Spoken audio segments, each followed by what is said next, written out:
Сколько было пройдено, сколько предстоит. Тогда болело от падения, уже не болит. Сколько раз хотелось бросить это и уйти. Мечты в утиль, но я в пути. Они кричали: брось, это не твое. Удача слабых не признает. Не пугает, было сотни раз. Все, заберу я каждый свой шанс. Падать и снова подниматься, тонны хейта заглушит опасы и не сдаться. Когда летят ножи, не пытаться, значит не жизнь. Падать и снова подниматься, тонны хейта заглушит опасы и не сдаться. Когда летят ножи, не пытаться, значит не жить. Держись. Со стороны всегда все кажется гораздо проще. Они при солнце видят то, что ты нашел на ощупь. Потемка по тонкому льду на зло. Но здесь не подходит слово «повезло». Они кричали: там тебе места нет. Меня сильнее сделал каждый хейт. По миллиметру вверх не сползаю. Поговорить обо мне это даже не знаю. Падать и снова подниматься, тонны хейта заглушит опасы и не сдаться.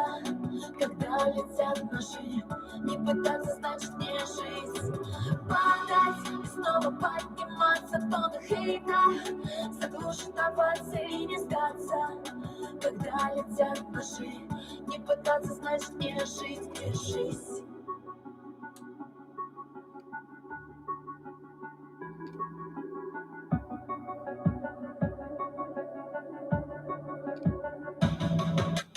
Падать и снова подниматься, тонны хейта заглушит опасы и не сдаться. Когда летят ножи, не пытаться, значит не жизнь. Падать и снова подниматься, тонны хейта заглушит опасы и не сдаться. Когда летят ножи, не пытаться, значит не жить. Держись.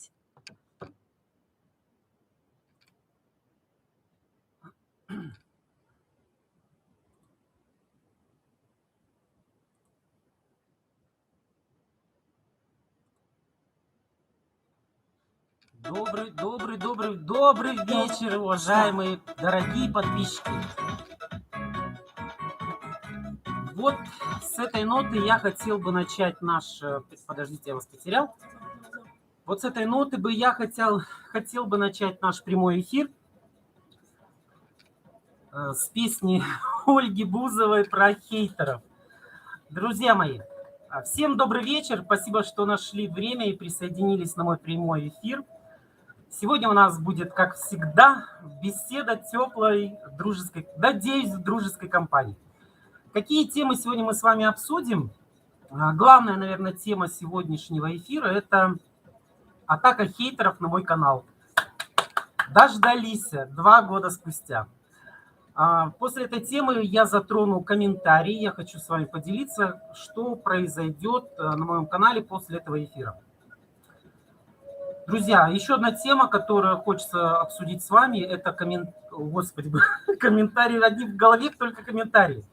Это конкурс, который я объявил на дне рождения канала, прошло 2 недели. Мы с вами поговорим про конкурс. Расскажу вам, что я еду скоро в Алма-Ату, что в связи с этим произойдет. Ну и закончим мы сюрпризом для вас, дорогих моих подписчиков. Поэтому оставайтесь со мной до конца.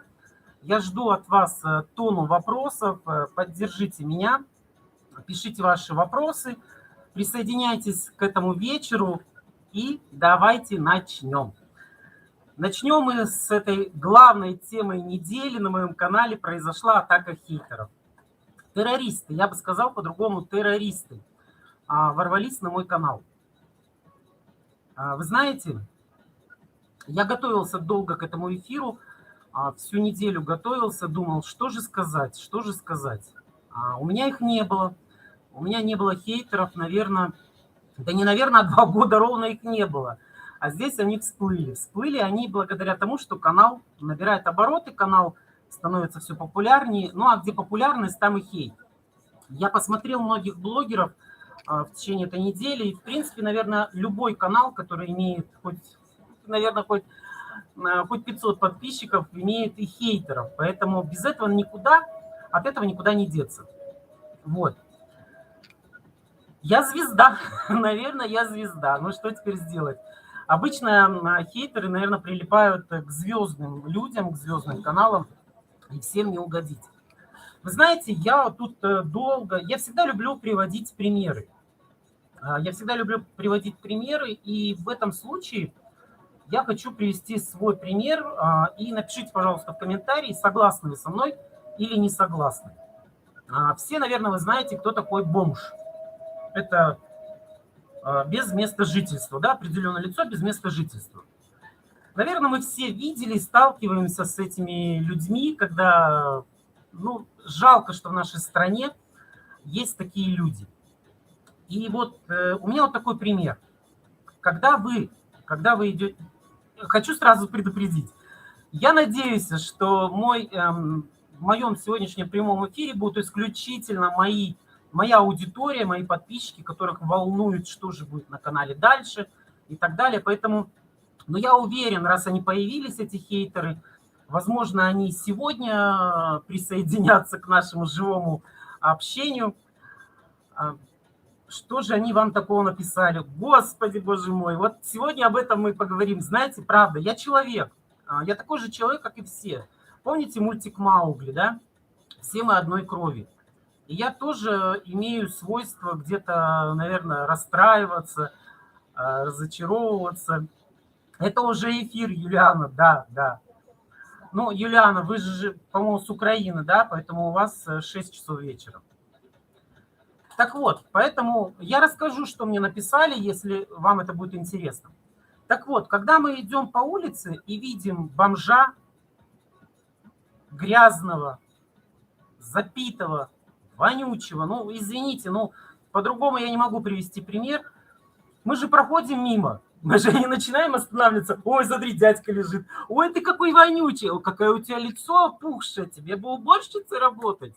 Мы же этого не делаем. Нет, нет, нет, нет, нет. Мы же проходим мимо. Для нас бомж – это бомж. Я еще раз говорю, я очень сожалею, что они есть. Это, скорее всего, вина их в первую очередь. Во вторую очередь вина правительства в той стране, в которой они живут, эти бомжи. Но, тем не менее, мы же не лезем к этим бомжам. Мы не пристаем к ним с всякими какими-то... Ой, ты не так выглядишь сегодня. Петька, ты что вчера нажрался, что ли? Ой, какая у тебя морда-то опухшая. Нет, мы ни в коем случае к ним не лезем.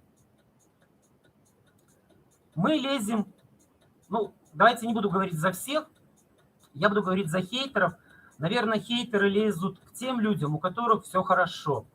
Те, которые успешные, у тех, у которых все получается. Наверное, я, может быть, так, знаете, у людей страшная вещь. Ну вот, об этом сегодня хочу сказать, поэтому согласитесь со мной. Если кто-то не согласен, скажите.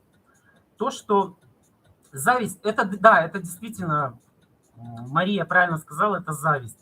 Зависть – это страшная сила. Эта зависть, она, знаете, она потом же аукнется этим же людям. Поэтому, ну...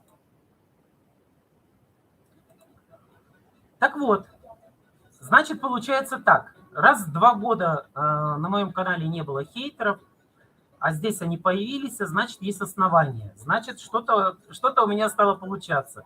Но вы знаете, на самом деле, я когда готовился к этому эфиру, я подумал, а знаете, помогло что? Помогло то, что мы... Нет, это сейчас, знаете, я не хочу сказать, что этого делать не надо, но помогло то, что мы продвинулись за эти 2 недели, когда начались конкурсы. Ну, согласитесь, не каждый блогер готов дарить подарки. Абсолютно не каждый. Ну, я имею в виду в нашей нише. Я уж не буду говорить про Бузову, там, Дудя или еще кого-то. Я буду говорить про тех, вот, кто вот находится в этой нише. Может, эти хейтеры просто одинокие люди, с которыми никто не общается. Тут вы им даже эфир сделали. Да, на самом деле, да. Ну, дорогие мои подписчики, хочу сказать, что этот эфир, конечно, больше всего вам посвящен. Но хейтеры, наверное, тоже посмотрят, поэтому им тоже воздушный поцелуй.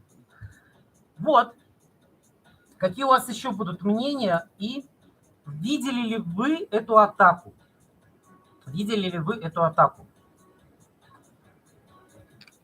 Да, в понедельник, это началось в понедельник, одна девушка написала мне гадость, пакость. Вы знаете, я хочу сравнить этих людей с мухами.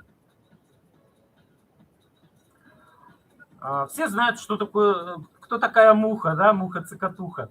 Так вот, эта муха в понедельник залетела на мой канал, и, давайте говорить своими языками, она накакала. Она накакала, а как полагается мухам, они слетаются на говно.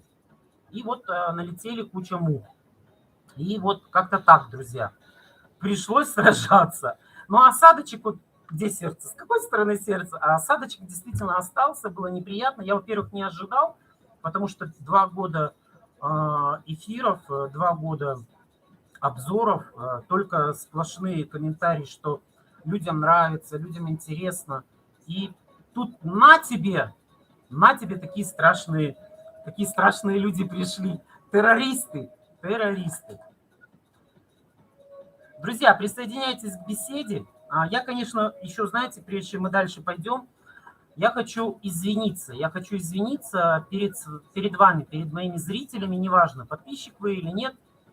Извиниться перед вами за то, что я вывернул наружу и показал вам скрины этих негативных комментариев. Я извиняюсь, я, наверное, больше такого не повторю, потому что читать вот это говно, я думаю, что вам, наверное, все-таки неинтересно. Мне многие из вас писали, что, Алексей, зачем вы это делаете? Ну, я же еще не опытный блогер, если можно еще уже назвать меня блогером. Поэтому я почему-то подумал, что я должен с вами поделиться этой атакой, этой бедой. Вот. Ну, а теперь для этого эфир и создан. Но еще раз напоминаю, мы сегодня не только будем об этом говорить. Поэтому жду ваших вопросов, поддержки. В первую очередь, конечно, ваша поддержка. Она мне важна, и то, что вы всю эту неделю меня защищали, заступали за меня, это, конечно, дорогого стоит. Да и вообще, знаете, я вот полностью уверен, что на моем канале взрослые люди, адекватные люди. И когда видеть такие комментарии, ну это жесть. Вот. Но все пойдут лазить по комментариям, искать этих мух. Нет, Юлиан, уже искать ничего не надо. Скажу сразу, что я поудалял комментарии. И вообще, друзья, знаете, мне к вам вопрос. Нужно ли удалять эти комментарии? Если перейти к следующей теме нашего эфира, я бы хотел поговорить с вами о комментариях. Вот я как человек, я делю... Димка, Алексей, что же вы в своем комментарии не выложили на канале Игоря, как вы людям писали мерзкие пакости? Друзья мои, Димка, дорогой мой, я никому пакости никогда не пишу. Если есть эти пакости, дайте скрин и покажите, что я писал. Я взрослый, я адекватный человек, я прекрасно понимаю, что пусть я еще не медийный человек, и меня еще мало людей знают, но, видимо, теперь много знают. Нет, я адекватный человек, я прекрасно понимаю, мне не 15 лет, поэтому я не собираюсь писать. Даже, мои подписчики точно видели это и знают, что когда вот эти атаки происходили, я отвечал очень даже вежливо. Потому что я понимаю, что на той стороне тоже люди, пусть они немножечко с головой не дружат, но они люди. А я хочу, чтобы ко мне люди относились так, как я отношусь к ним. Ну, а если получается, что они не слышат меня, значит, здесь уже, извините, дурка плачет. Поэтому, Димка, ход-ход, как-то так. Анжелика, добрый вечер. Я считаю, что нужно блокировать и удалять комментарии. Юль, да, я сейчас об этом и подвожу. Я хотел, на канале Игоря есть, видели с женой, и вы обидели Игоря, почему вы не рассказали, сколько вам пишут за вашу ориентацию ваших парней? Вы знаете моих парней? Замечательно. Напишите тогда про моих парней. Будет очень даже интересно. Я сегодня буду читать все ваши комментарии, поэтому для этого эфир как бы и создан. Я ничего не стесняюсь. В отличие от некоторых блогеров, я не собираюсь здесь сидеть оправдываться. Друзья, я взрослый человек, мне уже за 40 лет. У меня есть один единственный любимый, дорогой мне человек в жизни. Это мама. Перед ней я буду оправдываться, почему я ей не позвонил вечером, почему я ей не принес, если она что-то просила. Поэтому оправдываться перед другими я не собираюсь. Поэтому как-то так. А парни нормально, вот они все вот тут сидят, и все читают комментарии, и мы ржем, и надеемся. Так вот, дорогие мои, что вы думаете про комментарии? Знаете, я эту неделю я перерыл всю информацию. Я думал, что делать с такими комментариями. И вы знаете, я решил разделить комментарии на два лагеря. Первый, кстати, Дим, всего доброго. Очень было приятно с вами познакомиться. И вы сразу пошли у меня в игнор. Теперь я буду делить комментарии на два лагеря. Первый – это когда комментарий по делу. Друзья, это когда я что-то снял, рассказал, и у вас есть какие-то замечания. Это нормально. Я не профессионал. Я не учился на актерское мастерство. Я не учился на блогера. Я не учился на косметолога. Я так же, как и вы, познаю этот мир постепенно. Поэтому у меня... Так, подождите. Это канал не про личную жизнь Алексея.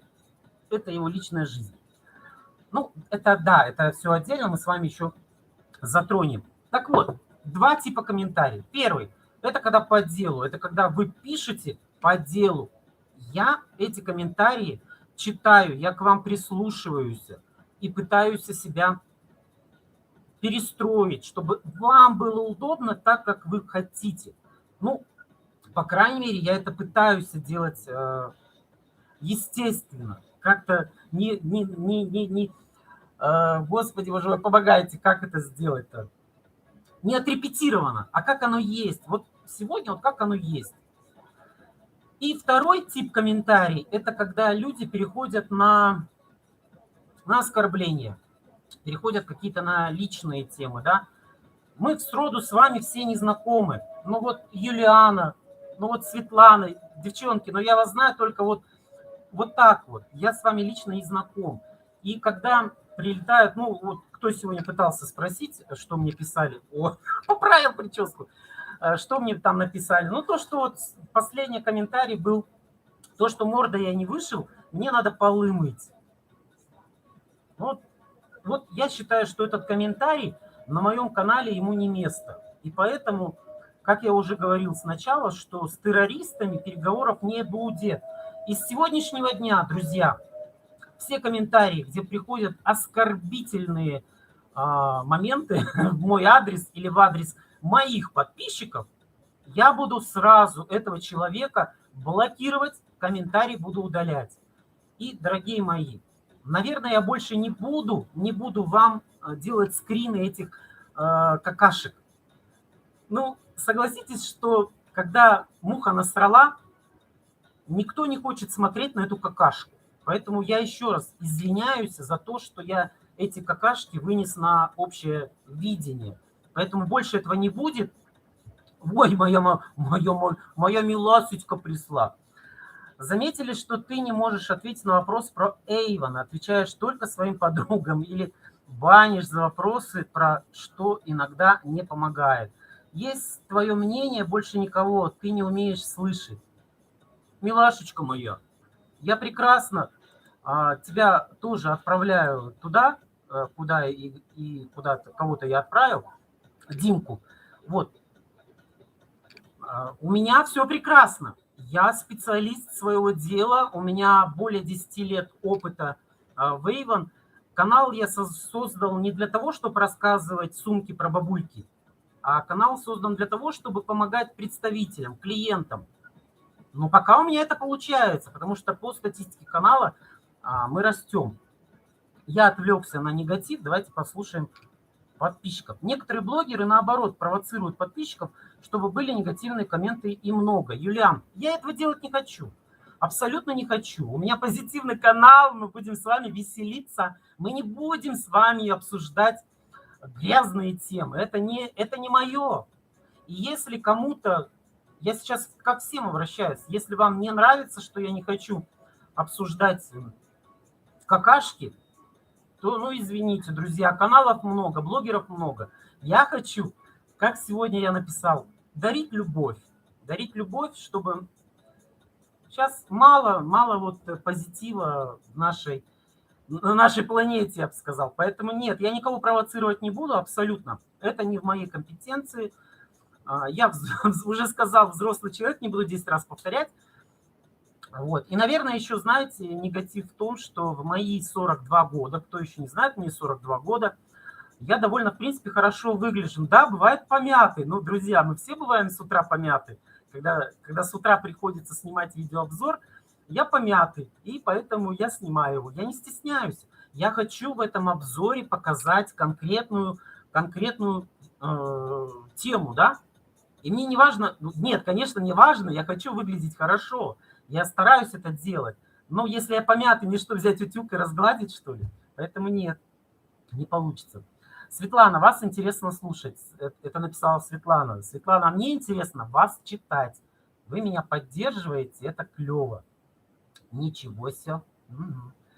А что, полы моют только без морды? Ну и коммент. Нет, полы моют только с страшной мордой. На самом деле я ответил этому террористу, то, что, вы знаете, уборщицы, они на самом деле очень даже и красивые. Они такие же люди, как он, как я, как вы. Просто, ну, вот такая вот жизненная ситуация. Я без проблем пойду мыть полы, заказывайте. Лешка моет полы. Это, ну, круто, почему бы и нет. Я соглашусь с Юлианой, за счет хейтеров повышаются просмотры. Это согласен, тоже есть. А что, если человек не вышел лицом, так ему сразу нужно мыть полы? Что за бред? Юль, вы знаете, есть такой Ник Вучич. Вот, это парень, который без ног и без рук родился. Он миллионер, миллиардер, наверное, даже. Вы знаете, я смотрю на него как на человека. Ему тоже много пишут хейта, но пишут только потому, что он смог без рук и без ног сделать свою карьеру, сделать жизнь. Он плавает, прыгает с парашютов. Ну, друзья, мы о чем говорим сейчас?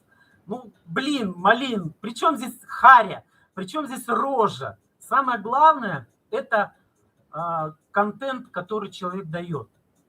У меня всегда, знаете, была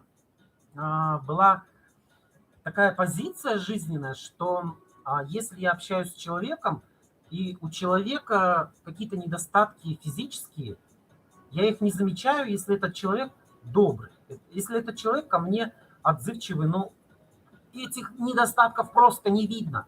Но когда это муха, цикатуха, то даже не видя человека, ты уже представляешь ее вот эти лапки и вот эту жопу, блядь, не хотел, которая вот просто наваливает вот эту вот кучу тонну говна. Да, я с вами согласна, какашки обсуждать это неинтересно. Поэтому я вам сказал, что какашки я буду удалять, и больше я не буду вам показывать эту тонну хейта, как сегодня Бузова в начале моего эфира пропела. Юлиана, 42, вопрос. 42, Юлиана, да, 42, на самом деле 42.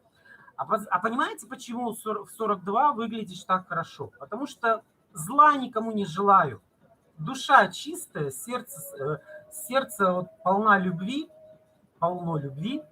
и поэтому так и выглядишь.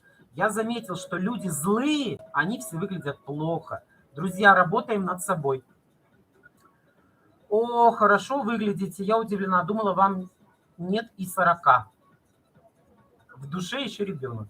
Ох, ничего себе, я думала до 30. Ну, Юлиан, мы сейчас про это и говорим, что вы понимаете, что надо следить не только за внешностью, там крема, тоники, надо за душой следить, Поэтому, так, что-то у меня тут скрытый комментарий, сейчас дойдем до него. Так, колитесь, что за уход и как так можно молодо выглядеть? Юлиан только что сказал. Это быть добрым душой, относиться к людям позитивно и с добротой. Наверное, так. Ну, где-то и гены, наверное, тоже сказались. Моего отца, кстати, зовут Гена. Я Алексей Геннадьевич, поэтому хейтеры, только так обращайтесь. Очень хорошо выглядите. Ну вот, все, зацепились. А вот нет. Вот вчера, наверное, буквально, не помню, как его зовут, там ник какой-то был непонятный, написал, что с моей мордой только полы мыть. Ну вот я и хотел сказать, представьте, если я буду мыть полы где-нибудь в «Газпроме». Во-первых, зарплата будет хорошая, а во-вторых, люди, которые будут приходить на работу, уже встречая меня с тряпкой при входе, будут просто хотеть ходить на эту работу. Вот. И неважно, где я буду работать уборщицей, везде будет позитив и будет хорошее настроение. Так, что у нас там? Здравствуйте, не обращайте на идиотов внимания. На то они и идиоты. Согласен. Алексей, лето уже как бы на исходе. Планируете где-нибудь отдохнуть? Ждем влогов с дачи с готовкой на мангале. Да, планирую. Я надеюсь, что на предстоящей неделе у меня получится выбраться на дачу. И я обязательно сделаю влог. Обширного такого отдыха я не планирую. У меня сегодня в эфире будет тема про поездку в Алмату. Там я расскажу, как я отдохну. Так, надо молодую любовницу. Вот секрет молодости. Точно, я с вами полностью согласен. Молодые стволы, не могу выговорить. Стволовые клетки, они омоложают. Я полностью с вами согласен. Недаром вы посмотрите, что все старики, у кого есть мани-мани, да, у всех молодые жены. Короче, жду, когда состарюсь, заведу молодую жену. Ну, пока я и так, в принципе, сам молодой. Вот, а там дальше это обязательно воспользуюсь этим советом. Привет, вы большой молодец. Спасибо большое. Я в этом не сомневался. То, что вам нравится мой канал, вам нравится то, что я делаю. И для вас, друзья, я буду продолжать это делать. И переходя к следующей теме, это конкурсы, друзья мои. Ну что у нас с вами происходит? А на самом деле у нас с вами происходит то, что за 2 недели мы не смогли разыграть ни одного подарка. Потому что, может быть, застрелите меня, я сделал какие-то завышенные условия. Я исправляюсь, и условия немножечко смягчаю, но все равно не получается. Но, дорогие мои, любимые мои, хочу вам сказать, что у нас все-таки получилось. И наш канал, он прорвался. То есть появились кучу просмотров. Ну и с ними хейт пришел, но это ничего страшного. Поэтому знаете что? В конце видео вас ждет сюрприз. Но на конкурсах мы не остановимся. Я подготовил еще один подарок. Это аромат Attraction One. Это мой один из самых любимых ароматов. Сейчас летом я им не пользуюсь. Мне он, кажется, идеально подходит на осень-зиму. Юлиана, я вижу ваш комментарий. Сейчас вернусь. Вот, и, друзья мои, вот такой аромат на следующей неделе я буду разыгрывать среди вас. Точно будем разыгрывать, я обещаю вам. А еще, смотрите, я просто пройти мимо не смог. Вот у меня 2 такие косметички. Но сегодня тема такая любви, смайлики прикольные. Я, наверное, еще буду разыгрывать. Но это же не просто, это будет, наверное, какому-то аромату, неважно. Дополни ваше настроение вот такими вот позитивными косметичками. Так что ждите, все будет. Так, Юлиана, состаритесь вы, наверное, и в 90 будете выглядеть на 30. Вы знаете, говорят, до старости щенок. Ой, ну как-то так говорят, наверное, я поэтому не знаю. А я хочу часики. Часики есть, они никуда не делись, они лежат. Розыгрыш состоится в любом случае, друзья, не переживайте. Ну вот какие попались мне, сейчас им показал. Я даже, знаете, я основательно подготовился к этому. Я даже нашел такую пленочку. часики дойдут в целости и сохранности. Я их заверну в пленочку, чтобы они не разбились. Поэтому все будет. Не расстраивайтесь. Ой, ну вы-то точно не расстроились. Вот, смотрите, как хорошо. Мы удалили хейтеров, и беседа сразу пошла на ура. Поэтому, друзья мои, конкурсы никто не отменял. Конкурсы будут, поэтому не переживайте. Подарки я буду дарить. В конце видео вас ждет все-таки сюрприз, дождитесь. Вот. Поэтому давайте поговорим дальше. Самая главная тема сегодня, конечно, это же хейтеры. И я все-таки хотел сказать вам, знаете что? Тема называется «О любви». Я верю, что любовь спасет мир. Поэтому однозначно любовь спасет мир. Ой, друзья, я вчера, знаете, уже перед тем, как ложиться спать, мне пришло от Avon Россия уведомление о том, что я стал победителем в челлендже, который проводила компания Avon Россия. Хочу пару часов с вами поговорить об этом. Я не преследовал победы, когда я увидел, что Avon Россия объявила челлендж. Ой, а как он называется? Господи, боже мой. Подскажите, кто участвовал. Как же он называется? Там что-то про животных. Нельзя тестировать на животных. Ни в коем случае.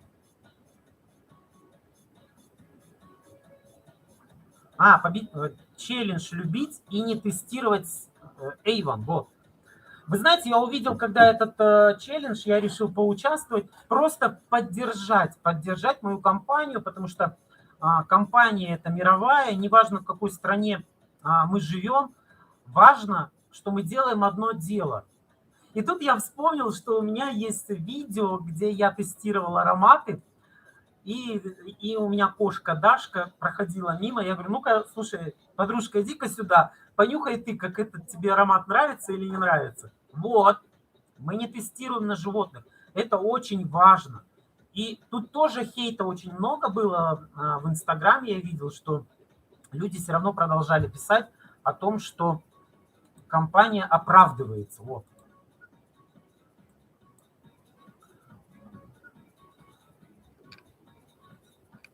Я просто не вижу ваши сообщения, поэтому подумал, что что-то произошло.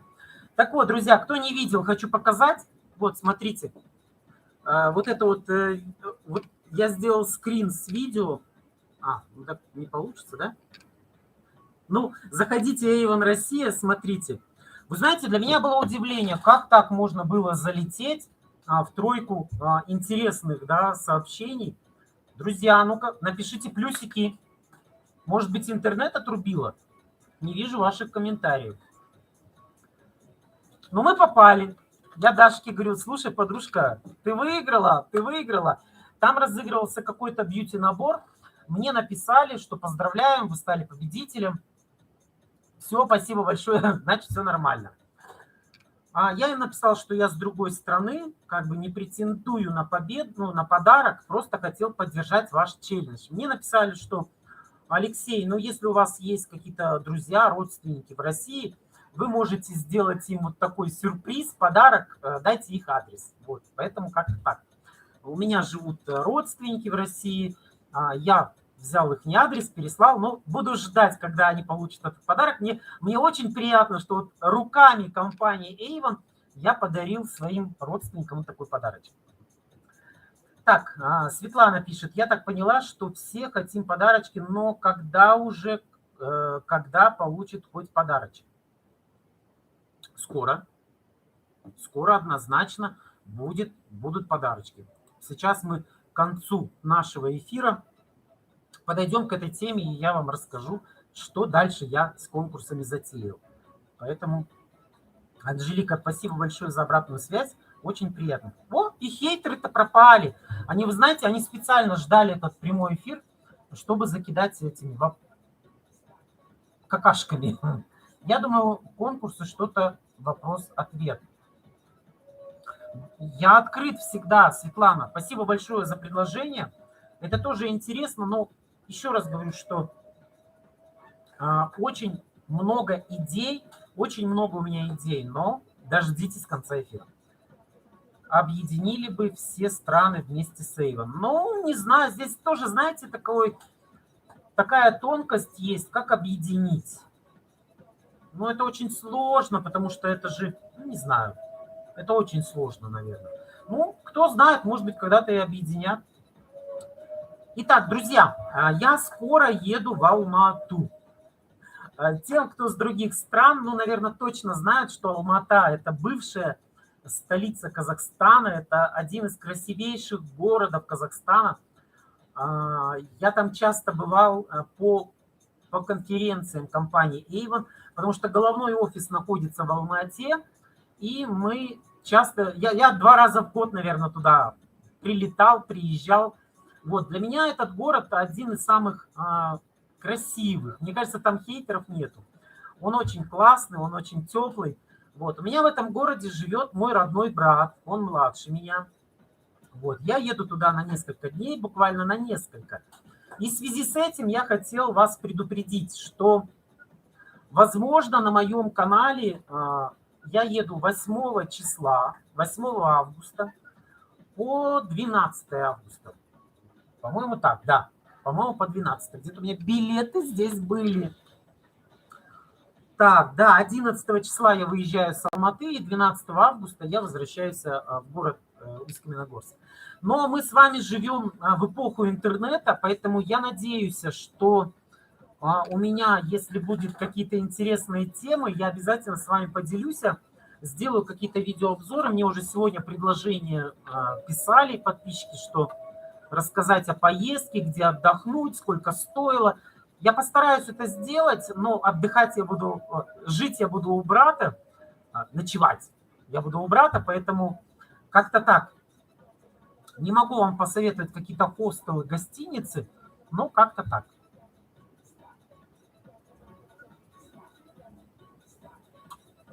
Поэтому наберитесь терпения. Возможно, что в период с 8 по 12 каких-то обзоров по Avon может быть не быть. Поэтому как-то так. Еду я туда с рабочей поездкой. Я уже говорил много раз и не хочу пока хейтеров кормить лишней темой. Поэтому я еду туда с определенной целью. Как я уже говорил на дне рождения, я расширяюсь, я открываю бизнес. Это не значит, что я бросаю Avon. Нет, Avon я буду заниматься, потому что Avon – это моя жизнь. Пока Avon меня любит, я люблю Avon, я люблю вас. Поэтому нет, ни в коем случае. Я просто расширяюсь, у меня появились возможности, и я решил открыть дополнительный бизнес. Он уже не будет связан с косметикой. Поэтому хейтеры, для вас будет неограниченная возможность меня хейтить. Естественно, я буду на канале освещать. Вы видите кто-нибудь? Кто-нибудь видите? И смотрите, и пришла, вот кто не видит, вот она. Пришла и села. Что там говорите про меня, да? Все нормально. Да, и, кстати, я готовлю вам, знаете, еще один такой влог. Я с Дашкой поговорил, говорю, Даш, ну, людям интересно посмотреть, как мы с тобой живем. Поэтому я готовлю, я сейчас собираю материал, потому что, ну, сразу не получается, а собираю материал, и я обязательно сделаю такой видеоблог, назовем его, еешни назовем, пусть это будет ее блог. Друзья, но если у вас какие-то вопросы, как жарко стало в комнате, если у вас какие-то вопросы, пожалуйста, напишите, мы с удовольствием обсудим. Поэтому еще раз хочу сказать, раз у нас сегодня тема о любви, любите друг друга, любите ближнего своего. Неважно, кто это, родственник, мама, брат, сват, коллега по работе. Жизнь, она, знаете, она короткая. Поэтому, да зачем я вам это все говорю? Вы же не пишете всякие вот пакостные комментарии. Но еще раз, если возвращаясь к этой теме, я еще раз говорю, что да, 2 года канал был не популярен, теперь канал стал популярный, и, к сожалению, это или к радости, я не знаю, но от них не... Нет, мы от них избавимся однозначно. Есть конкретное оружие против террористов. Я хейтеров, еще раз говорю, приравниваю к террористам, а значит, с ними переговоров не будет, будем удалять комментарии, и больше я вам не буду вам делать эти скрины ужасных комментариев. Но есть еще у нас рубрика «Вопрос-ответ». Я, кстати, так и не сделал. Ну, блин, малин. Друзья, столько много информации. Сейчас вот закончится обзор. Я только сегодня доберусь до обзора сентябрьского каталога. И, наверное, друзья, он выйдет в понедельник. Наверное, как-то так. Не получается как-то раньше его выпустить, поэтому наберитесь терпения. В понедельник сделаю... может быть, не в понедельник. Я запутался уже. Столько хочется информации вам рассказать и поделиться. Друзья, знаете, у меня есть еще такая... Вот опять же, смотрите, хейтеры, они молодцы. Они дают такую... Пусть будут обзоры о Алма-Ате. Я постараюсь, Светлана, я постараюсь сделать, потому что я еду не отдыхать. Я, наверное, отдохну в поезде. В поезде отдохну и высплюсь. Вы знаете, вот эти 2 недели я очень плохо сплю.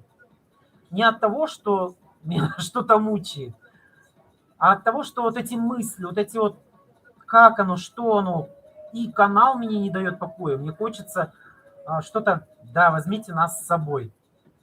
Да я бы с удовольствием вас взял. Я же вам сказал, как только мы достигнем с вами какой-то популярности, я сделаю тур по стране, тур по планете. Ну, а почему бы и нет? Почему бы и нет? Вы знаете, я себя не считаю какой-то звездой, хотя в Эйвоне, в Казахстане, наверное, меня знает каждый представитель, каждый координатор.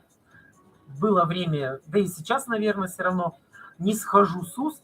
Но я все равно не считаю себя звездой. Обычный человек, обычный координатор.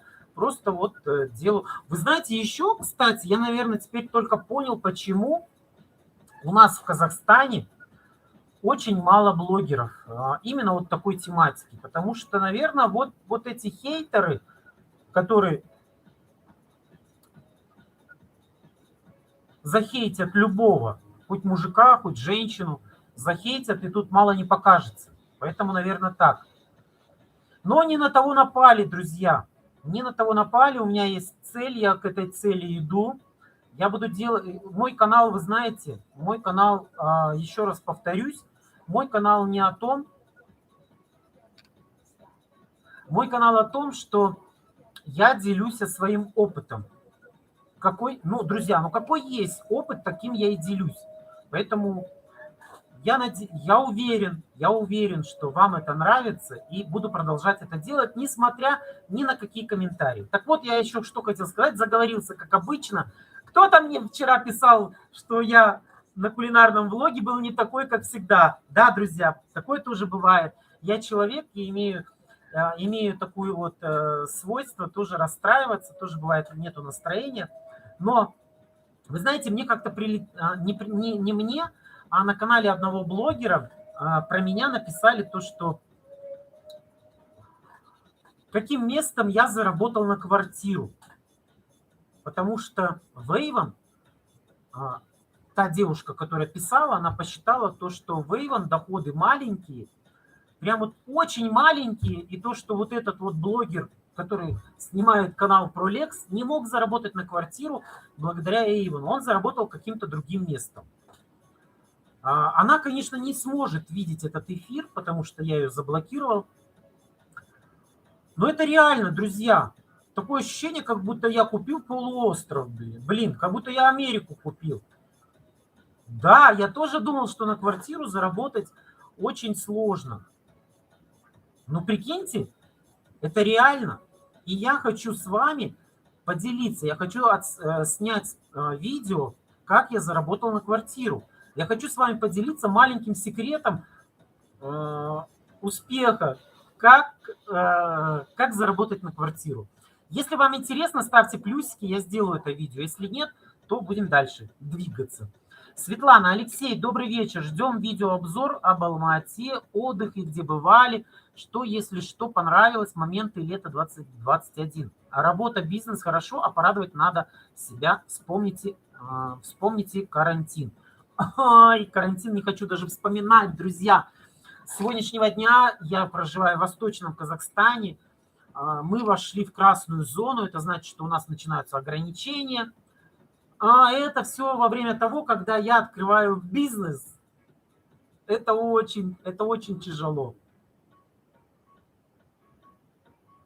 Но я не тот, кто сдается, поэтому однозначно.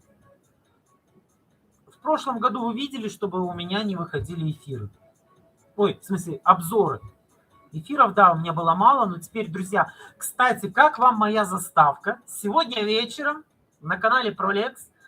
Жулдыс, добрый вечер. Продолжайте о заказах Вейва. Именно это меня и поинтересовало, и подписалась на вас. Жулдыс, спасибо большое.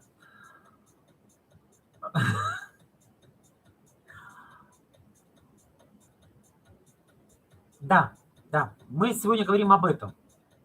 Что мой канал для этого, для вас, для того, чтобы знакомить вас. Друзья, еще раз я вам говорю, что я не профессионал, я не заканчивал актерское мастерство. Но, кстати, я один раз на театральной подмостке, у меня был эпизод, я даже в театре успел выступить. Вот так вот.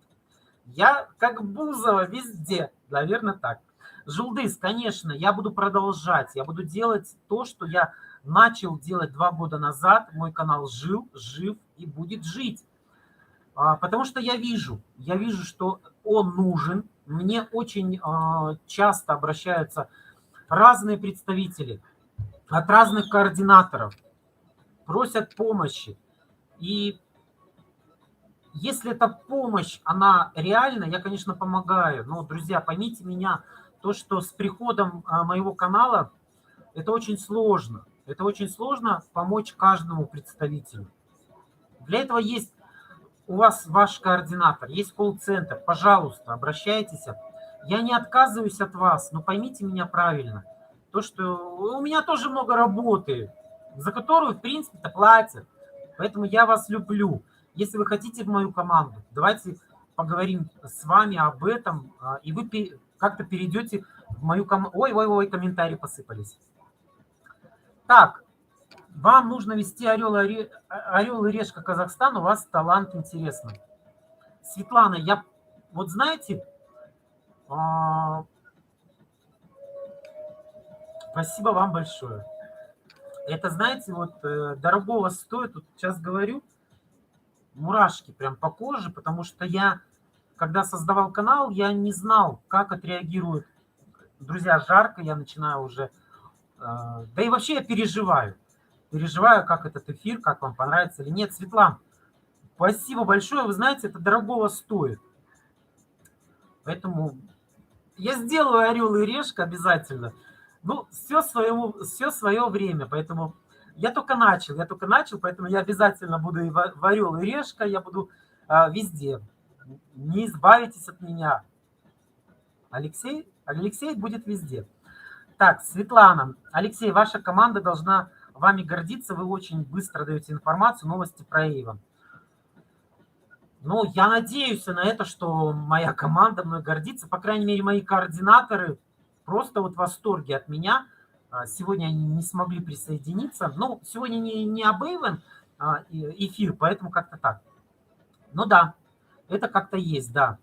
Вы знаете, я делал даже такой эфир, где я рассказывал про то, что очень важно выбрать себе координатора. Наверное, это где-то плюс у моей команды то, что я холостой, я ни к чему не привязан, и поэтому я могу и в 12 ночи ответить на вопрос представителя. Но вы, девчонки, понимаете, да, когда семья, есть муж, есть дети, вы уже спать легли, и поэтому я вас прекрасно тоже понимаю. Поэтому маленький плюсик в мою команду там то, что я холостой. Пока. Вы очень интересный человек. Вас смотреть одно удовольствие. Спасибо, продолжайте. Жулдыс. Спасибо большое. Я еще раз говорю, я не пытаюсь перед вами выпендриваться, да, не пытаюсь сделать из себя какую-то суперзвезду. Я обычный, вот такой, какой я есть, жизнерадостный, веселый человек. У меня длинная история, об этом много видео я где-то рассказывал, 10 фактов обо мне. Я потею, это нормально. Вот, я рассказывал, что я человек творческий, а творческие люди, они такие. Вот такие. Расскажите о своем новом бизнесе. Мария, я с удовольствием расскажу, но еще чуть-чуть наберитесь терпения, обязательно это сделаю, но не сразу. Хорошо? Договорились? Нас уже 2 Светланы. Так, Светлана. Да, вижу, что 2. Хотел сказать, знаете, друзья, что... Я уже тоже говорил об этом много раз, то, что я вас не могу всех запомнить, вас очень много. По никам я, конечно же, вас запомнил уже очень многих и вижу, что есть постоянные подписчики, кто постоянно пишет комментарии, поэтому да. И опять же Светлана. Будем ждать супер.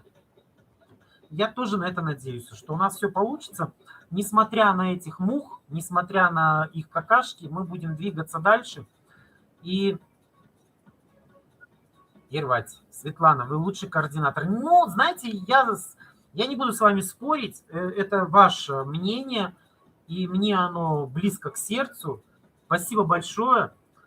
Ну, наверное, если бы я был лучший координатор, я бы, наверное, был бы уже не координатор, а топ-менеджер. Ну, девчонки, мальчишек не вижу в эфире. Но вот что-то не получается все равно. Вы знаете, может быть, я слишком, не знаю. Очень хочу, надеюсь, что этот год все-таки даст возможность. И я буду действительно лучшим координатором в этой стране. Кому какое дело, на что вы купили квартиру? На кровные заработанные денежки. Да, на самом деле, как вас зовут? У вас ник компании Faberlic, но как вас зовут? Спасибо большое за поддержку, спасибо большое за комментарий. Но на самом деле я скажу, что я купил квартиру за деньги. Ее не купишь за бублики. Ее только за деньги купишь. А вот как я эти деньги заработал, это отдельный разговор. И я еще раз говорю, если вам интересно, я, наверное, в любом случае сделаю это видео, потому что это видео такая мотивация. Может быть, действительно оно вас промотивирует. Не обязательно квартиру, может быть, вы захотите себе что-то купить, что когда-то не могли. Я сделаю это видео, я обязательно сделаю, расскажу, как я купил квартиру, каким местом, самое главное, каким местом. Именно бизнес-партнер, именно бизнес-партнеров. Айна, я что-то пропустил, наверное, комментарий. Напишите более подробнее. Биби Шингул, добрый вечер. Привет, ты действительно классный, активный, яркий, естественный. Как есть, так и говорите. Обожаю тебя смотреть постоянно и жду с нетерпением все видосы твои. Спасибо большое. Я еще раз говорю, что так оно и будет, друзья, так оно и будет, пока живы вы. Не знаю, я что-то оговорился, но тем не менее это так и есть.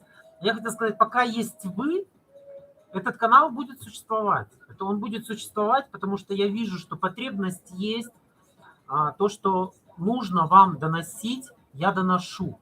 Да, я тоже не святой, я тоже не все знаю. Да у нас компания Avon вообще полна сюрпризов. Сегодня вот эта акция, завтра вот эта акция. Да мы же все люди. Мы все не успеваем за этими акциями. Поэтому и я тоже человек. Я пользуюсь случаем, еще раз хочу сказать, то, что я обычный представитель, координатор компании Avon.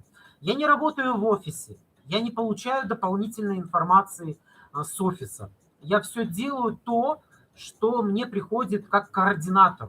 Поэтому доношу так, как есть. Стараюсь быть для вас очень полезным. если вернуться опять к хейтерам, а, писали, что да кто он такой, этот Пролекс, да его никто не смотрит. Ну да, у меня нет миллиона аудитории, у меня нету 100 тысяч человек, стадион целый. Я не Майкл Джексон, чтобы меня смотрела миллион аудитория. Я не, если ближе пойти, я не Ольга Бузова, в конце концов. Я обычный Алексей Косых, с города Казахстан, ой, с города, со страны Казахстан. Я обычный человек, у меня есть своя аудитория, это 3000 подписчиков. И мои видео, в принципе-то, очень хорошо набирают просмотров. Мне этого достаточно. Мне этого достаточно. Но если говорить про конкурсы, я хотел бы завершить наш эфир. Мы уже почти час с вами сидим. И самое главное, друзья, самое главное, это тот сюрприз, который я хотел бы вам рассказать в конце этого эфира. Вот. Но у меня настроение хорошее, у меня настроение классное. Я готов еще с вами посидеть несколько минут. Несколько 60 минут. Поэтому, если есть какие-то у вас еще вопросы, пожалуйста, задавайте, мы с вами пообщаемся. Люба пишет: привет, не забывайте ставить лайки. Люба, если вы это ко мне говорите, Люба, я каждому подписчику, каждому комментарию ставлю лайк. Даже если этот комментарий негативный, я все равно ставлю лайк. Даже если этот комментарий, который мне дает какие-то советы, я тоже ставлю лайк. Поэтому нет, я ставлю лайки и вас об этом прошу, друзья. Люба говорит это зрителям. Да, дорогие мои, сейчас мы медленно подходим к тому, что я в начале эфира вам обещал. Это сюрприз. Это сюрприз, который я вам приготовил. Друзья, пока вы пишете, Анастасия, вот это уже хорошо. Я хоть теперь буду знать. Ну, надеюсь, я запомню ваше имя. Очень красивое имя. Анастасия. Что за люди? Почему любят всегда лезть в чужую жизнь, в личное пространство? Что люди с грязной внутренностью, с завистью? Ты плюнь на них. Главное, мы тебя любим и уважаем. Спасибо большое. Я это сделал. Тут Дашка лежит. Хотел плюнуть. Дашечка, прости. Друзья, да, я плюнул. Специально для этого эфир сегодня и был создан, чтобы еще раз сказать, что вы не переживайте. Вы не переживайте. Нет, спасибо большое, что вы переживаете, но вы не переживайте за мое внутреннее состояние. Я знал, на что шел. Я знал, что рано или поздно буду популярен. И однозначно мое лицо кому-то не понравится. Не понравится кому-то, как я говорю. Не понравится, что я говорю. Это нормально, девчонки, это нормально. И я больше не буду связываться, я больше не буду делать скрины и вам показывать эту грязь. Зачем? Вы у меня адекватные люди, вам это не надо видеть просто. Вы знаете, я постоянно с телефоном. Ну, кстати, у меня на заставке стоит Дашка. Ну, вот как-то так. Вот, я постоянно с телефоном, и я постоянно вижу, когда мне прилетают комментарии. Неважно, под каким видео они прилетят. Они могут прилететь под свежим видео, и вы его увидите, может быть. А могут прилететь под комментарием, который был под видео, который был записан год назад. Я буду удалять все комментарии, которые касаются меня лично, которые оскорбительные комментарии. Я буду помогать каналу YouTube чистить от грязи канал YouTube. Поэтому еще раз говорю, я не вас, а комментарии буду делить на две части. Это комментарии по делу и комментарии без дела, которые оскорбляют мое личное достоинство. Ну, не из-за того, что я оскорбился, а из-за того, что эта грязь не нужна на канале. Вы у меня взрослые люди, и я думаю, что вам не интересно читать эту фигню. Светлана пишет: Алексей, в вашей жизни много Avon. Понимаю, работа. Как часто вы отдыхаете от Avon? Бывают ли дни, когда вы не вспоминаете продукцию Avon, или просто поездка не рабочая, как давно была? Светлана, спасибо большое за комментарий. Я не могу не вспоминать Avon, потому что я умываюсь Avon по утрам. Вечером я тоже заканчиваю свой день Avon, я умываюсь Avon, поэтому я вижу перед собой тюбик, я вижу Avon. Это как бы часть моей жизни, да. По поводу отдыха, ну если не считать дачу, то я не отдыхал уже года 2. Ой, но если говорить про прошлый год, это когда был карантин, это все равно был отдых, да? Согласитесь, мы сидели дома, нас закрыли дома, поэтому был отдых. Но в этом году я очень сильно хотел поехать хотя бы в Турцию. Ну, почему говорю хотя бы? Потому что Турция для меня, она более доступна по цене и качеству. А вообще я мечтаю сейчас поехать в Китай. Я хочу очень сильно поехать в Китай. Хочу очень сильно в Дубай поехать. И, ну, наверное, вот это самое главное, что я хотел бы сейчас посетить. Вот. Ну что, друзья мои,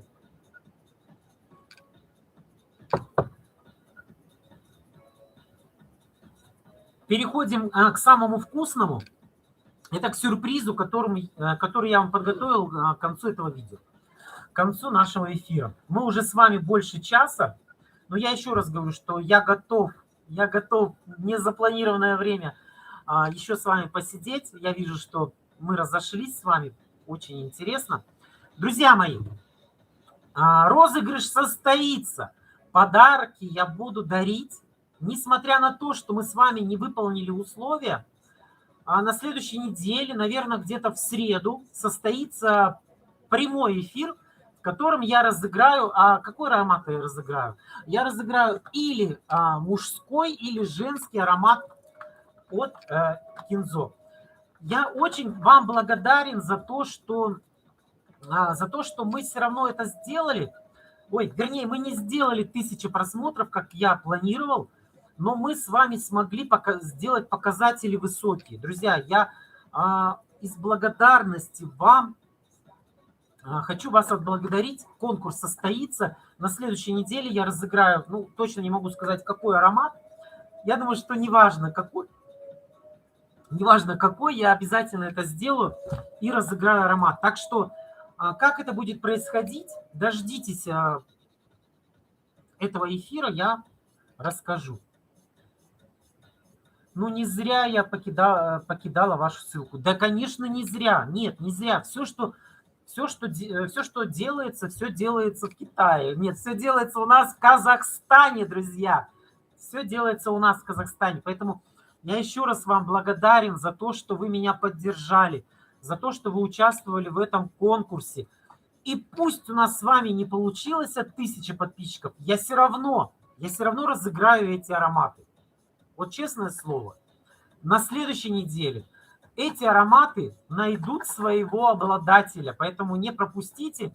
Я, наверное, это сделаю в прямом эфире обязательно, поэтому где-то ориентировочно это будет среда, друзья. Я разыграю первые ароматы. Но не расслабляйтесь, мы все равно с вами движемся дальше, конкурсы будут дальше, условия будут все равно, и мы должны с вами их выполнить, чтобы получить следующий аромат. Мы смотрели, смотрим и будем смотреть. Вы интересный, позитивный. Анастасия, теперь знаю, как вас зовут. Анастасия, спасибо большое. Это дорогого стоит. Это вот ради вас это стоит того. Как сказали как-то хейтеры на этой неделе, его никто не смотрит. Ну, как же не смотрят? Вот сейчас, если смотреть по статистике канала, меня смотрят, только хотел сказать цифру, она прибавилась. Меня смотрит 15 человек, и вы знаете, это дорогого стоит. Это дорогого стоит. Я еще раз говорю, я не Ольга Бузова, у меня не миллионный канал. И сегодня суббота, сегодня вечер, не каждый может присоединиться и попасть на прямой эфир. Но 300 человек как минимум посмотрели прошлый прямой эфир. 300. Это тоже дорогого стоит. Друзья мои, ну что, я вижу, что все, комментариев больше нет. Все счастливы и довольны. Будем потихонечку завершать наш эфир. Мне очень приятно, и хочу сказать, что мне понравился вот этот формат, который у меня начался после дня рождения канала. Теперь я хочу делать чаще такие прямые эфиры, где мы будем с вами, где я буду ставить определенную тему. Это тема недели, да, вот то, что мы за неделю. Да что мы, да мы, потому что я вас люблю и ценю, поэтому я вас тоже приплюсовываю к себе. То, что за неделю я прожил, я буду рассказывать и делать такие прямые эфиры.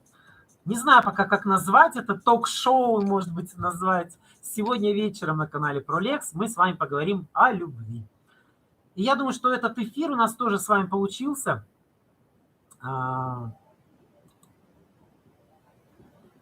У меня тут фоновая музыка, я хочу ее отключить, потому что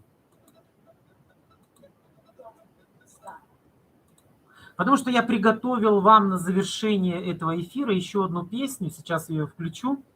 Так как у нас сегодня тема о любви, я еще раз хочу сказать, друзья, во что бы то ни стало, я всех уважаю. Я довольно взрослый человек. Я давно уже прошел вот эту вот историю, когда...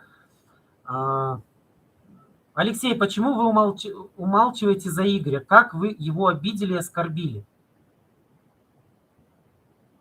А как я его обидел и оскорбил? Напишите, пожалуйста. Только хотел заканчивать прямой эфир, как тут опять прилетело. Прилетело. Ну, давайте поговорим. Я готов еще раз. И кто такой Игорь? Уточните, пожалуйста. Мир большой, планета большая, вся она вертится, вся она крутится.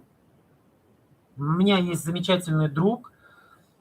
Перезарегистрироваться можно к вам? Моя знакомая хочет вашу команду, город Жетесай. Напишите, пожалуйста, мне в Телеграм. Ой, господи, боже мой. В Инстаграм. Напишите в Инстаграм, в Директ, я вам отвечу. Хорошо, Светлана? Как я напишу, вы же всех блокируете. Вы знаете, за какого Игоря я говорю. Друзья, вы хотите услышать про Игоря?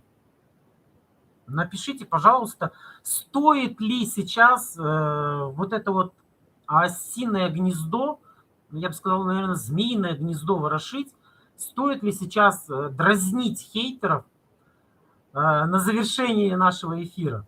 Ну, опять хейтеры наступают. Но пока Жулия Кова, не знаю, как правильно, прошу прощения, пока ничего оскорбительного не пишет. Вы что пристали с этим Игорем? Он вам сказал, что ли, что его обидели? Он сказал. Так вы его очень обидели. Так чем я его обидел? Господи, боже мой, вы напишите. Я знаю, чем, как с его позиции, чем я его обидел. Я могу это прокомментировать. Но вы не боитесь, что я этим самым его выставлю в не наилучшем свете? Я не хочу этого делать. Да, я знаю. Даша, твой хозяин, плюет, отходи. Нет, здесь, друзья, здесь дело чести. Я еще раз говорю, что я удаляю только комментарии, которые меня оскорбляют. Игорь крутой, наверное. Нет, но он действительно крутой. Почему бы и нет? Мы все, по сути дела, крутые. Я жду. Напишите, Жулия Кова, чем я обидел Игоря. Или не стоит мне отвечать, потому что я еще раз говорю то, что, наверное, не стоит этого делать, потому что я не хочу никого оскорблять, никого не хочу обидеть, ни Игоря, никого.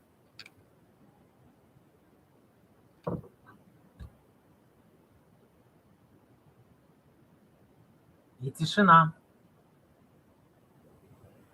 И тишина. Алексей, своим ответом на ваше прошлом стрим. Все-таки вы хотите, да, чтобы я ответил на этот вопрос? Без проблем. Я отвечу. Друзья мои, на прошлом стриме его несложно включить и посмотреть. Я ничего не скрываю, я стрим не удалил. Ему очень обидно. Жуля, я еще раз говорю, что вы точно уверены, что я должен прокомментировать это? Потому что я не совсем уверен, что Игорь написал, что он не обижен. Ну ладно, машина поехала, ее уже не остановить. Друзья, на прошлом стриме, я еще раз говорю, он не удален, вы можете включить и посмотреть. Мне одна из... И еще, Алексей, почему вы обижаете подписчиков Игоря? Никого я не обижаю, я же вам сказал. Даже если меня послали на... Я скажу спасибо большое. Спасибо большое за ваш отзыв. Я никого не обижаю. Я не имею такой позиции кого-то обижать. Поверьте мне. Я верю в бумеранг. Я верю в то, что если я кого-то обижу, этот бумеранг прилетит мне, еще так прилетит, что мало не покажется. Поэтому нет, даже когда меня оскорбляют, уборщица или еще чем-то там, каким местом я на квартиру заработал, друзья, я еще раз говорю, что я буду отвечать на ваши вопросы так, как вы хотите это услышать. Уборщица, да, конечно, я уборщица. Да я работаю уборщицей. Вы что, не знали, что ли? На квартиру каким местом наработал? Ну, как обычно говорят, ну, каким местом я мог наработать? У меня 2 места, тут и там. Вот выбирайте, какой вам удобнее. А кто такой Игорь? Приветствую. Игорь крутой. Игорь крутой, я же не отрицаю. Но только теперь, раз уж Джулия просит ответа, я отвечу. Я отвечу на ее вопрос. И произошло это на прошлом стриме, который был в прошлую субботу. Мне моя подписчица написала о том, что знаю ли я такой канал, как Игорь Мушта. Запишите, заходите, смотрите. Реклама. Я говорю, да, нет, подождите. И она пишет, что вот он снимает видео, он манерный там, но вы не такой. То есть это мне написала подписчица. Я говорю, да, конечно, я этот канал знаю. Я тоже вас разочаровал. Да я, господи, но я же не против, что... Дайте я отвечу на вопрос, который ваша группа поддержки мне задала.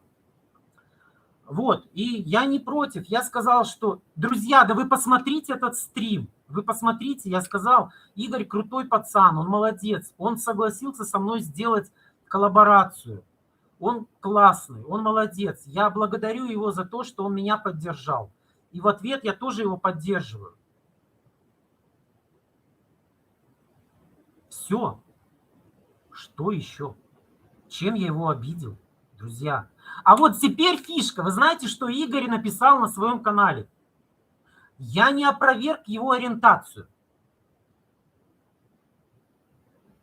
Вы что там курите? Где Игорь и где я? Я что, с ним спал, что ли? Я откуда знаю, какая у него ориентация? Выбесили. Ну, правда. Ну, вы сами этого хотели, ну, получаете. Ну, кто позорник сейчас здесь? Кто? Я не опроверг его ориентацию. Да кто он такой? Он что, Бог, что ли? Я даже Бога не могу опровергнуть. Довольны? Хейтите дальше. Я тоже вас... я это уже прочитал. Как вы ругались с подписчиками Игорька. Да ни с кем я не ругался, господи. Я вам говорю, приведите скрины, с кем я ругался. Все. Кто там? Марина. До свидания. В бан. Террористы только в бан. Алексей, вы, по-моему, стали лучше выглядеть. И все-таки, думаю, новинка лосьон от пигментов действует. Да, на самом деле, действительно... Ну, я же уборщица. Господи, боже мой. Но если без шуток, то на самом деле, да. Лосьон мне очень нравится. Он мне...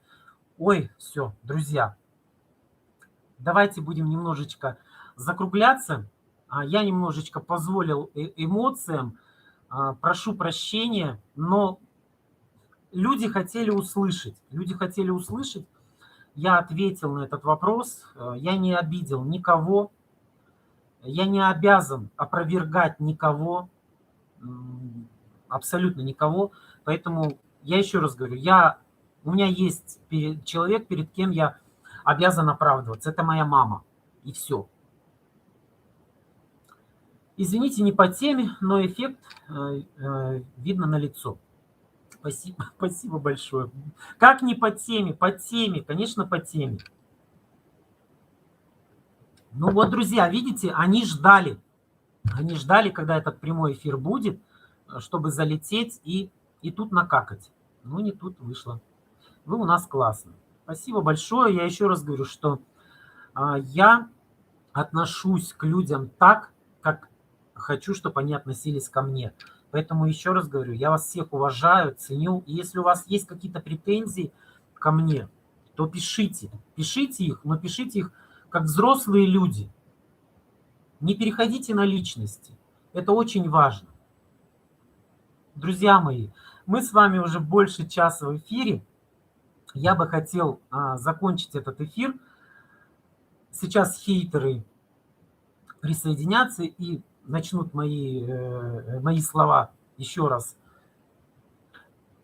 перековерковать. Но я еще раз говорю, я верю в то, что адекватные люди, они посмотрят и еще раз разберутся, кто прав, а кто не виноват. Ну, а тем, кто, они кайфуют от этого, да пускай кайфуют, они курят там что-то, стопудово. Да пускай они делают, что хотят. Я еще раз говорю, что террористам на моем канале не место. Я буду сразу блокировать и говорить до свидания. Ну, а тем, кто хочет разобраться в этой ситуации, друзья, заходите на прошлый стрим, посмотрите его внимательно еще раз, найдите, пожалуйста, момент, где я оскорбил, ну, этого самого знаменитого теперь уже Игоря. А что спросить нельзя? Вы спросили, я ответил. Как нельзя? Можно. Вы спросили, я ответил. Вас удовлетворил мой ответ?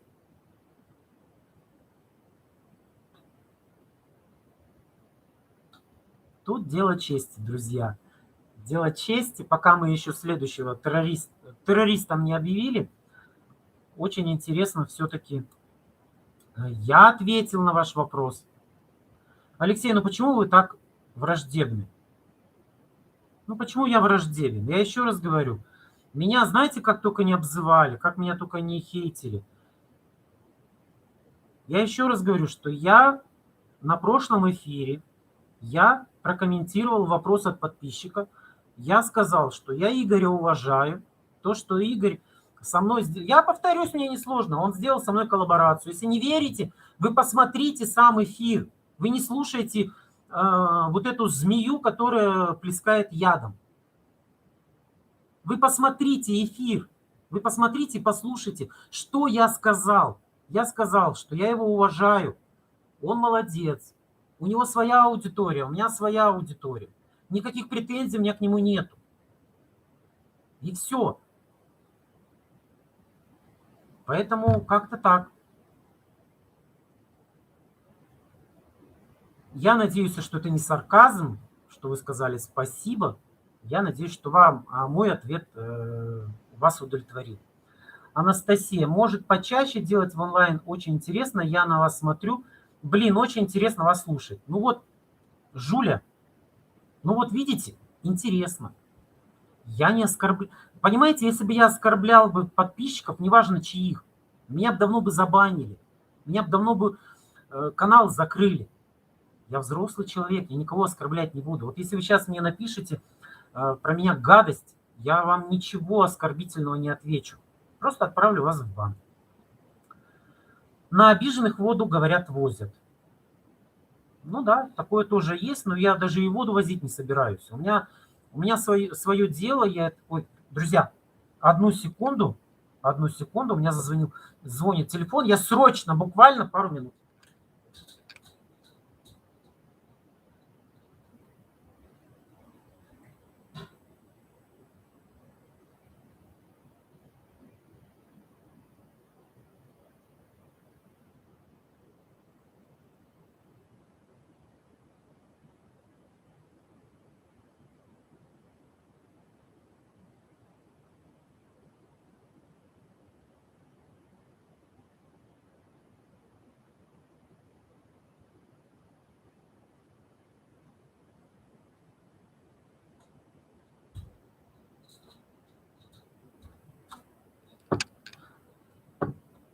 Я тут. Ну что, ну все. Я надеюсь, я ответил на все ваши вопросы. Я надеюсь.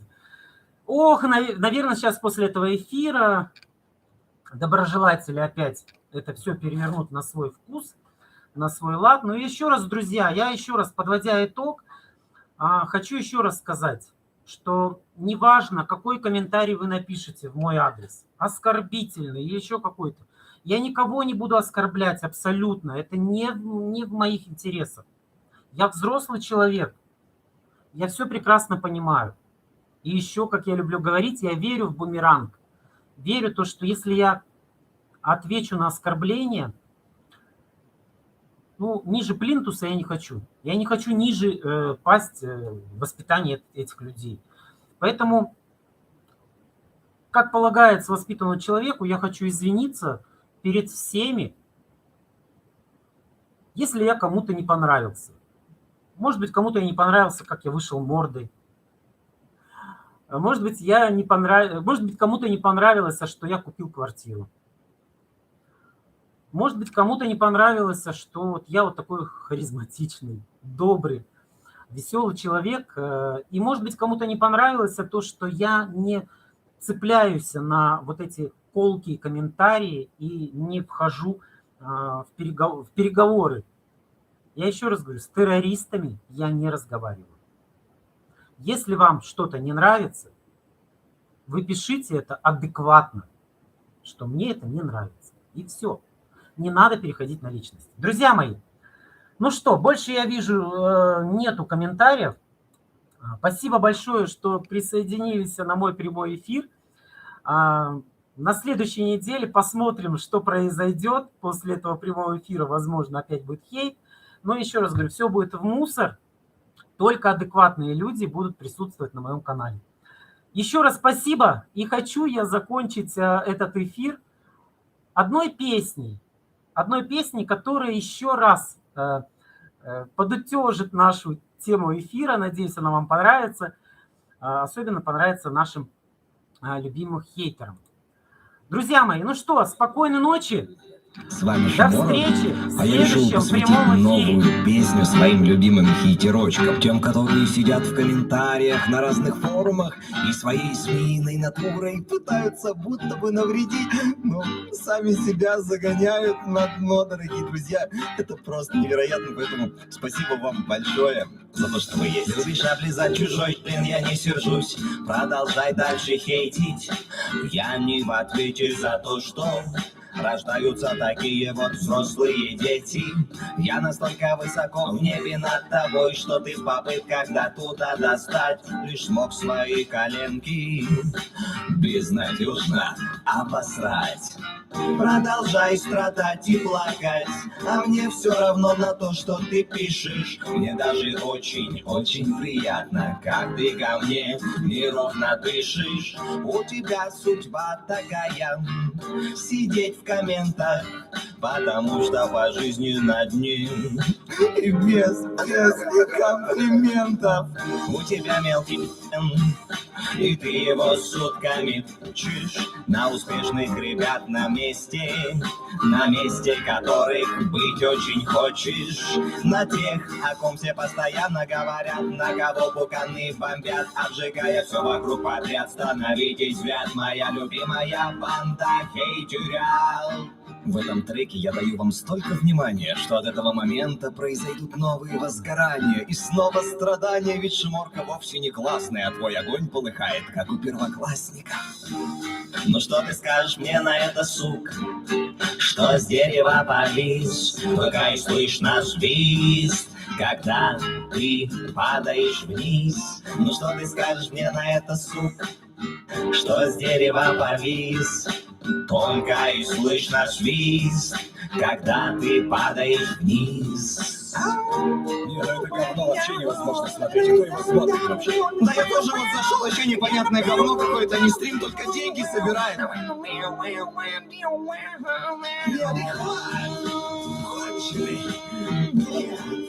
тебя хочу смотреть, невозможно.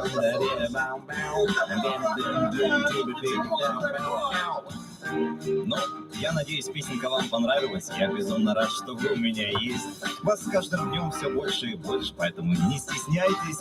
Буду веселиться со всеми своими знакомыми над этими комментариями и всем прочим. Это безумно доставляет. Спасибо вам еще раз. Я вас люблю.